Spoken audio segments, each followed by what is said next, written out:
خليني أسألك سؤال. هو ليه اللي كسرنا دايما بيرجع بس بعد ما بنتغير؟ ليه ما رجعش واحنا بنعيط؟ ليه ما حسش بينا واحنا بنستنى؟ ليه افتكرنا بس لما بقينا مش محتاجينه؟ النهاردة مش هنجمل ولا هنرقق كلامنا. النهاردة هنتكلم عن الرجوع اللي بيجي متأخر أوي. في علاقات كتير احنا ما اتكسرناش مرة واحدة، احنا اتكسرنا واحدة واحدة. حد كان دايما يتأخر في الرد، يختفي بالساعات ويوجعك ويقولك معلش، يخليكي تحسي انك بتكبري في الموضوع، وانتي كنت بتستحملي وتعدي وتقولي اصله تعبان، اصله مش قصده، اهم حاجة ان هو ما يسيبنيش. وده كان بيبقى اول كسر. وفي حد بيبقى وعدك كتير ومنفذش ولا حاجة من اللي هو وعدك بيها، خليكي تحسي انك دايما اختيار تاني مش اولاني، بس برضو فضلتي عشان كنتي بتحبي، لحد ما في يوم هو اللي مشى وسابك في نص الطريق، وانتي ساعتها اتكسرتي بجد.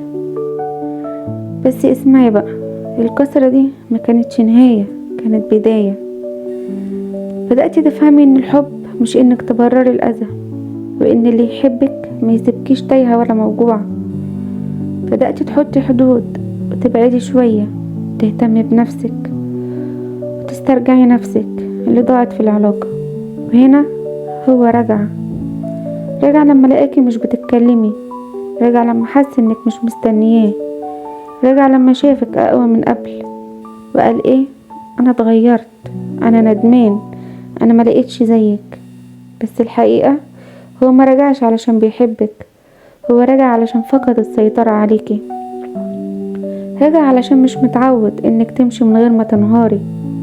وانتي ما بقيتيش قاسية، انتي بقيتي واعية، ما بقيتيش محتاجة تشرحي وجعك ولا تثبتي قيمتك ولا تستني اعتذار.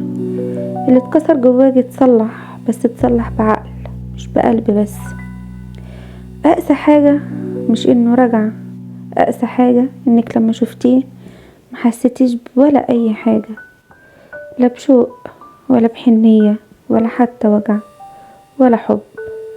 وساعتها فهمتي ان التغيير الحقيقي مش في انك تنتقمي، لكن في انك ما ترجعيش.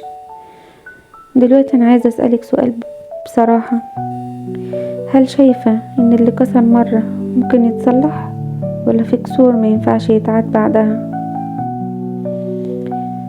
اكتبي لي رأيك في الكومنتات، ولو حابة احكي لي قصتك وانا هسمعك وهنتكلم فيها من غير اسماء. ولو الكلام ده لمس حاجة جواكي اعملي لايك للفيديو واشتركي في القناة، علشان هنا بنحكي الحقيقة من غير تجميل. واستنوني في فيديو جاي اقسى شوية واصدق اكتر.